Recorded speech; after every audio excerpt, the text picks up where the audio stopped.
Okay, I'm here with Leonie, and we're talking about the gap in Brisbane. Now, you lived through that. What was it like? Where were you when it started?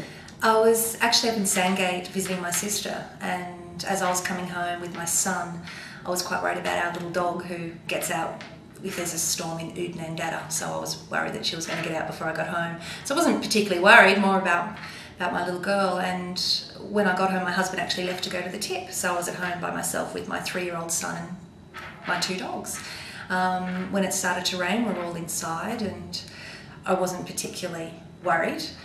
And then it started to get heavier and heavier. And again, I wasn't worried until the doors started slamming in our house. Right. And I was running into the bedrooms to try and close the windows. I got our bedroom window closed, but the second one, our windows were to the side that the storm front was coming from. Right. And the office, I actually couldn't physically get to the window. Wow. It was that ferocious, the blinds and the curtains. And what were you thinking at that stage? Like, what is this? It was funny, when I think about it in retrospect, I wasn't scared, but I was surprised that it was so ferocious. Yeah. The noise had intensified that much that I couldn't actually... All I could hear was banging and the howling, but I did hear some windows break, and I didn't know whether it was our house downstairs or a neighbour's, where it was on.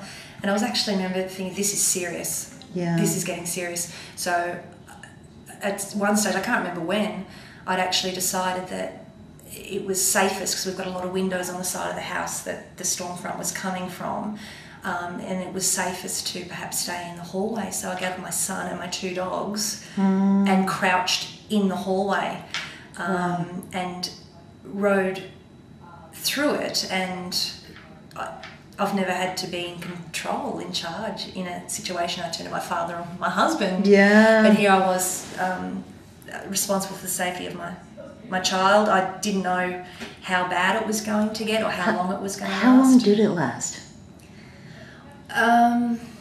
From memory, it seemed like a very long time, but maybe the actual intense heart of it was probably 10 minutes, maybe 10, 15 minutes. It just seemed like it went on forever. I do remember there was a lull, a lull in the storm intensity, enough so that I actually could run into our rooms. And I looked out the back to check our chickens.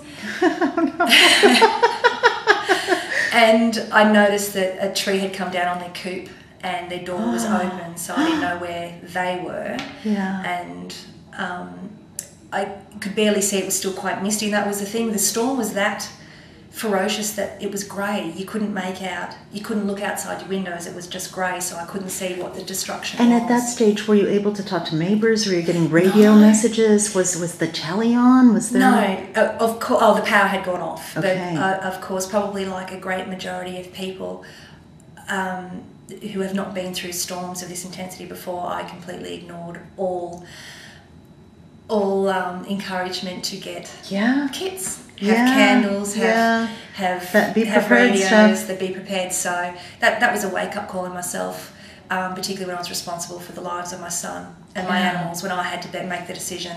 Absolutely. So that was a big wake-up call for me. How incredible. And tell me, so the 10 minutes past, the intensity is dying, and you're realizing, okay, this might be passing. What happened then? Did you go outside? For some reason, I always remember being particularly calm. I realised there was no damage. We had water leaking through our windows. It was like the water was horizontal, hitting the windows and coming under the windows. So we had water actually coming in closed windows. So I was collecting towels all the time with a 3-year-old and 2 dogs at my heel, trying to stop that. I did go out the back door, and I realised that our access to our backyard had been cut off. Our verandas, a 2-storey house, where we have a deck that goes across to a garden, and a big limb had come down on that, and I saw my bedraggled chickens. So my chickens were okay, they were bedraggled, so I managed to grab them and throw them into safety. Which the chickens survived! Go Trucks! Which I was surprised about, because they were outside their cage during the intensity. And I probably, in hindsight, again, it's always hindsight, I did go into, I believe, a very dangerous area. We've got a lot of very tall trees around our our house, and a lot of them it was like somebody had taken a packet of spaghetti and twisted off the top and thrown it up. In the middle of Brisbane. I know. How incredible. It is, and if you could see the size of the trees, we have massive gum trees at our house. We were incredibly lucky that the top snapped out, and the way that the wind was blowing, that it went not onto our house but sideways across to the neighbour's yard, not house but yard, like a domino effect. Okay. There were stories of like couches being pulled out of windows, and I mean, you know, incredible. Like to imagine this actually happening. Yeah, I would downtown. believe that. Yeah. When it did die down enough for us to work outside, I opened up our front door, and it's actually under a fairly significant. It's under the roof pitch by about 2.5 metres. Mm-hmm. And there was hail damage on our front door. That's how horizontal it was. Wow. The size of golf balls.